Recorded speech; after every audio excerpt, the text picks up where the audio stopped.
Yeah, hi, I'm Zara, like the store. Yeah, because people are often are like, is it Zara? Or, how do you spell it? And like, is there an H? And like, the only way that people seem to remember it accurately, consistently, is like the store.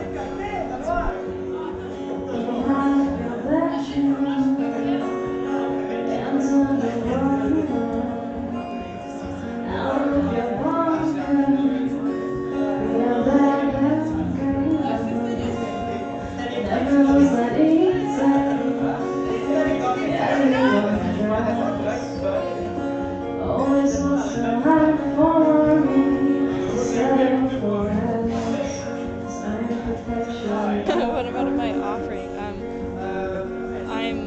I'm offering you a reappropriation of like Americana folk, troubadour, ruffian kind of music, but it's with the fantastic new technology of our computers that generate these sounds that we can use to add on to a basic folk music structure, and make it a bit more, just a bit more texture. So I guess folk rock is the easiest term for it. Sometimes I use like garage folk to represent the grittiness of it often, because it is still usually just me and my guitar, but I think I'm playing with the old sounds, and trying to make something fresh out of them.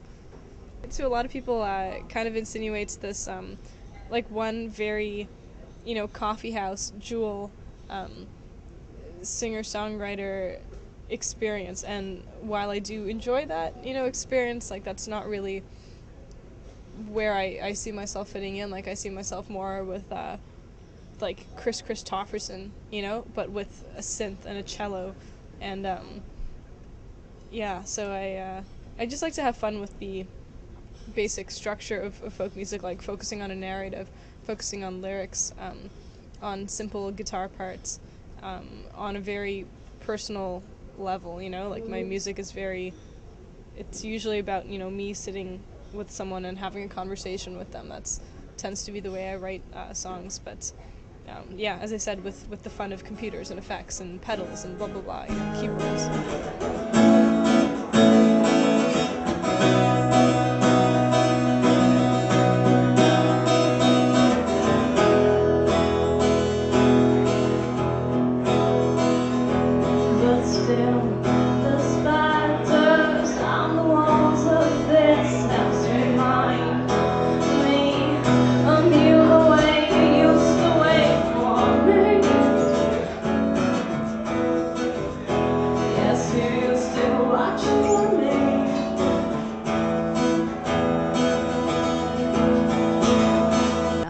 What's the hardest part about being a folk artist? Um, is yeah, just finding space within the pigeonhole.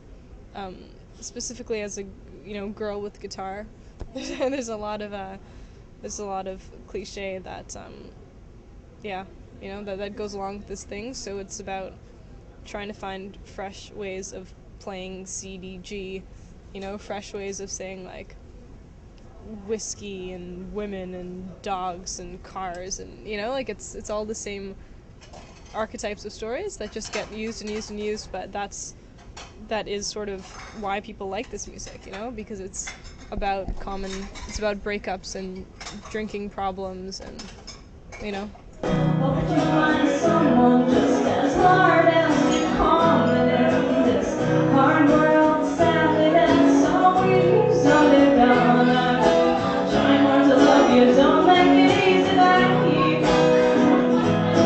Trying hard to love you, looking for an easy life.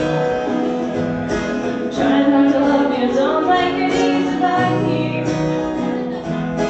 Trying hard to love you, there's gotta be an easy life. In your music, and that's one of the things that came out. Like you have this really strong grasp of the English language in your songwriting and your writing. Living in the humanities for the past 5 years has definitely made me appreciate good storytelling, and oral traditions and how stories, how stories get passed on, how one can try as hard as they can to articulate like the crazy stuff that's in their head, and put it down and in a marketable format. So the more that I play live shows, and the more that I try to make something serious out of music, the more pressure I put on myself to find that how to walk the line between writing songs that are meaningful to me and that aren't just typical pandering to radio pop folk songs, which often means that like the structure of my songs isn't formal. Like I don't usually have like verse chorus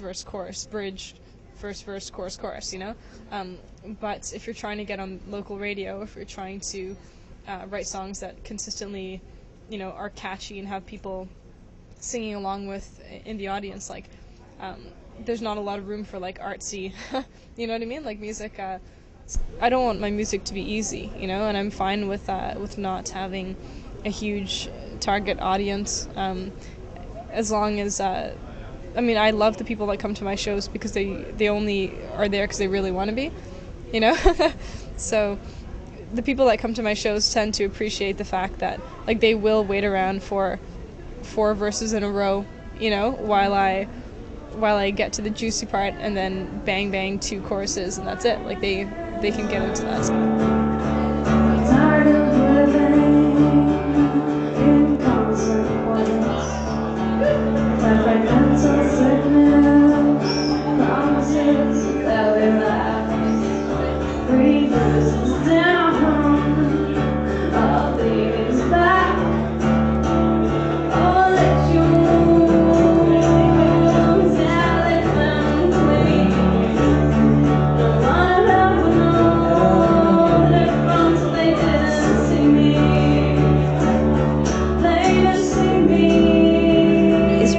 Seasons your first ever recorded EP? It is. It's my first. It's the first properly recorded one that I have been selling at shows. I've been selling demos and things like that, for a while, like homemade ones. But Reasons for Seasons was my first like real project, produced by Vikas Kohli at Fat Lab Studio in Mississauga, and Yeah, exactly. Just a little plug, He's a cool dude. So right now I'm hoping to put together a full length in the next year and market that. And we'll see what happens.